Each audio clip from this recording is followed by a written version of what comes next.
আজ আমি সেদ্ধ ডিম, আলু আর পেঁয়াজ দিয়ে খুবই টেস্টি একটা নাস্তা রেসিপি শেয়ার করব, একদম নতুন ধরনের। আপনারা আজকের এই রেসিপিটা অবশ্যই বানিয়ে দেখবেন, আশা করি আপনাদের খুবই ভালো লাগবে। হ্যালো এভরিওয়ান, আমি অর্পিতা, ফ্লেভার উইথ অর্পিতার চ্যানেলে আপনাদের সকলকে স্বাগত। তাহলে চলুন শুরু করা যাক আজকের রেসিপি। আর আজকের রেসিপিটা বানানোর জন্য এখানে আমি নিয়েছি 2টো সেদ্ধ করে রাখা ডিম। আর এখানে আমি 2টো সেদ্ধ করে রাখা ডিম নিয়েছি। আপনারা রেসিপিটা চাইলে 3টে সেদ্ধ ডিম দিয়েও করে নিতে পারেন। আর তার সাথে এখানে নিয়েছি আমি আলু। একটা বড় সাইজের আলুকে এরম আমি লম্বা লম্বা পাতলা পাতলা করে কেটে নিয়েছি। আর আলুটাকে একটু সরু সরু পাতলা পাতলা করে কেটে নিতে হবে।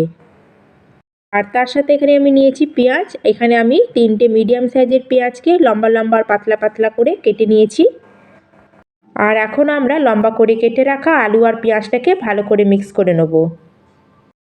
এবারের মধ্যে কিছু মশলা অ্যাড করে দেবো। সবার প্রথমে এখানে দিয়ে দেবো স্বাদ অনুযায়ী নুন। আর দিয়ে দেবো এখানে 1 চামচ চাট মশলা। আর 1 চামচ এখানে দিয়ে দেবো আমি রেড চিলি পাউডার।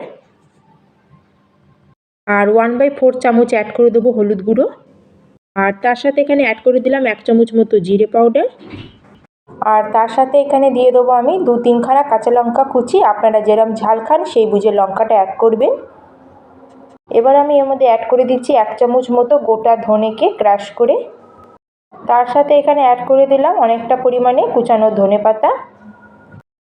আর দিয়ে দিলাম তার সাথে এখানে 1/2 চামচ মতো রেড চিলি ফ্লেক্স। এবার আমি এইসব শুকনো উপকরণগুলোকে আলু আর পেঁয়াজের সাথে ভালো করে হাত দিয়ে মিক্স করে নেব। আমার বাটিটা ছোট হয়ে গেছিলো, তাই একটা বড় থালার মধ্যে এটাকে ঢেলে নিলাম। আর সব কিছুকে ভালো করে আমি মিক্স করে নেব। আর এবার আমি এর মধ্যে অ্যাড করে দেবো বেসন। আর এখানে আমি 1/2 কাপ মতো বেসন অ্যাড করেছি। আর তার সাথে এখানে দিয়ে দিলাম আমি 3 চামচ মতো চালের গুঁড়ো। প্রথমে সব কিছুকে আমি ভালো করে মিক্স করে নেব। আর যদি আমাদের প্রয়োজন মনে হয় তখনই আমি এর মধ্যে জল অ্যাড করব। আপনারা যদি একবার এইভাবে বানান, দেখবেন আপনাদের এই নাস্তাটা একদম ফেভারিট হয়ে যাবে। আর খুব তাড়াতাড়ি মাত্র 10 মিনিটেই এটা রেডি হয়ে যায়। আর এখন এর মধ্যে আমি 2 থেকে 3 চামচ মতো জল অ্যাড করব। আর একবারে আমি একসাথে বেশি জল দেবো না, একটু বুঝে আমাদের এখানে জলটা অ্যাড করতে হবে। আর এটাকে ভালো করে মিক্স করে নেব।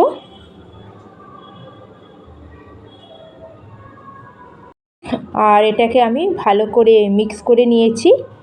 এখন এটাকে এরমভাবে মিক্স করে 2 মিনিটের জন্য এটাকে রেস্টে আমরা রেখে দেবো। ততক্ষণ আমরা ডিমটাকে কেটে নেব। এবার আমরা যে সেদ্ধ করা ডিম রাখা ছিল সেটাকে মাঝখান দিয়ে কেটে নেব।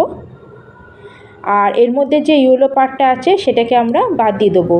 মানে আজকে আমরা রেসিপিতে এই ইয়েলো অংশটা ইউজ করব না। আর ডিমের কুসুমটাকে এইভাবে কেটে সাইডে করে দেবো। আর সব ডিমগুলোকে এরম করে আমি কুসুমটা বার করে নেব। এবার আমরা ডিমগুলোকে কেটে নেব। প্রথমে ডিমগুলোকে এইভাবে আমরা লম্বা লম্বা করে কেটে নেব, তারপরে এইভাবে ছোট ছোট টুকরো করে নেব। আর এইভাবেই সব ডিমের আমি সাদা অংশগুলোকে ছোট ছোট টুকরো করে কেটে রেডি করে নেব। আর আমি ডিমের সাদা অংশটাকে সব কেটে রেডি করে নিয়েছি। আর এখন আমাদের সেদ্ধ করা ডিমটাকে আমাদের পেঁয়াজ আর আলুর মিক্সারের মধ্যে ঢেলে দেবো। ব্যাস, এবার সব কিছুকে আমি ভালো করে পেঁয়াজ আর আলুর সাথে মিক্স করে নেব। আর বন্ধুরা, আপনারা আমাকে অবশ্যই কমেন্ট করে জানাবেন, আগে কি আপনারা কখনো এইভাবে করে খেয়েছেন? আর এটা মিক্স করে নেব, কিন্তু এর মধ্যে আর কোনো কিন্তু বেসন অ্যাড করব না।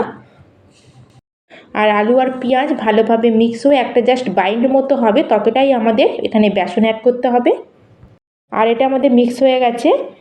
আর এইভাবে আমরা উঠিয়ে এটা তেলের মধ্যে দেবো। এভাবে হাত দিয়ে চিপে এটাকে বাইন্ডিং করব না, এরমভাবে বাইন্ডিং করব না হাত দিয়ে চিপে। কিন্তু যদি আমরা এইভাবে হাতে উঠিয়ে ডাইরেক্ট এটা তেলের মধ্যে দিই, তাহলে আমাদের লাচ্ছেদার আর কুরকুরে আমাদের নাস্তাটা রেডি হবে। তাহলে চলুন আবার এগুলোকে আমরা ফ্রাই করে নিই। আর গ্যাসের মধ্যে একটা প্যানে আমি তেল গরম হতে বসিয়ে দিয়েছিলাম। আর তেলটা যখন মিডিয়াম গরম হয়ে যাবে তখন আমরা এক এক করে এইভাবে পকোড়াগুলোকে তেলের মধ্যে দিয়ে এটাকে ফ্রাই করে নেব। আর একসাথে যতটা আমাদের কড়াইতে ধরবে ততগুলি আমরা এর মধ্যে অ্যাড করব। আর আপনারা সাইজ ছোট বড় যেরম ইচ্ছা সেরম এর মধ্যে দিতে পারেন। ভাজার সময় গ্যাসের ফ্লেমটাকে লোতে রাখতে হবে, তারপরে আমরা মিডিয়ামে করে এগুলোকে ফ্রাই করে নেব। আর 4 থেকে 5 মিনিটের মধ্যে আমাদের এই নাস্তাগুলো ভালো মতো ফ্রাই হয়ে যাবে। আর 2 মিনিট পরে আমরা এইভাবে চামচে করে সব পকোড়াগুলোকে একটু আমরা উল্টে দেবো। আর এইভাবে চামচে করে উল্টে আমরা অপোজিট সাইডটাকেও 1.5 থেকে 2 মিনিট মতো একটু ফ্রাই করে নেব, যতক্ষণ আমাদের এইগুলোর উপরে একটা সুন্দর কালার না আসে। আর বন্ধুরা, আপনারা আজকের রেসিপি কোন গ্রাম থেকে বা কোন শহর থেকে দেখছেন অবশ্যই আমাকে কমেন্ট করে জানাবেন। রেসিপিটা ভালো লাগলে রেসিপিটাকে শেয়ার করে দেবেন। আর 4 থেকে 5 মিনিটের মধ্যেই আমাদের পকোড়া কালারগুলো খুব সুন্দর চেঞ্জ হয়ে গেছে। আর আপনারা এই পকোড়াগুলো দেখে বুঝতেই পারছেন এটা কতটা ক্রিস্পি আর কুরকুরে তৈরি হয়েছে। আর এটা দেখতে যত সুন্দর লাগছে খেতে ততটাই টেস্টি। আপনারা একবার অবশ্যই এইভাবে বানিয়ে দেখবেন। আর আমি সব পকোড়াগুলোকে এইভাবে বার করে নিয়েছি, আর বাকি পকোড়াগুলোকেও আমি এইভাবে ফ্রাই করে নেব। আপনারা দেখেই বুঝতে পারছেন এটা কতটা ক্রিস্পি তৈরি হয়েছে। আর এই পকোড়াগুলো আমরা সস বা ধনেপাতার চাটনির সাথে সার্ভ করতে পারবো। আর যদি আমাদের আজকের এই রেসিপি আপনাদের একটু ভালো লাগে তাহলে প্লিজ চ্যানেলটিকে সাবস্ক্রাইব করে দেবেন। তাহলে আজকের মতো আমি এখানেই শেষ করলাম। আবার দেখা হচ্ছে অন্য একটি নতুন ভিডিও নিয়ে। ধন্যবাদ।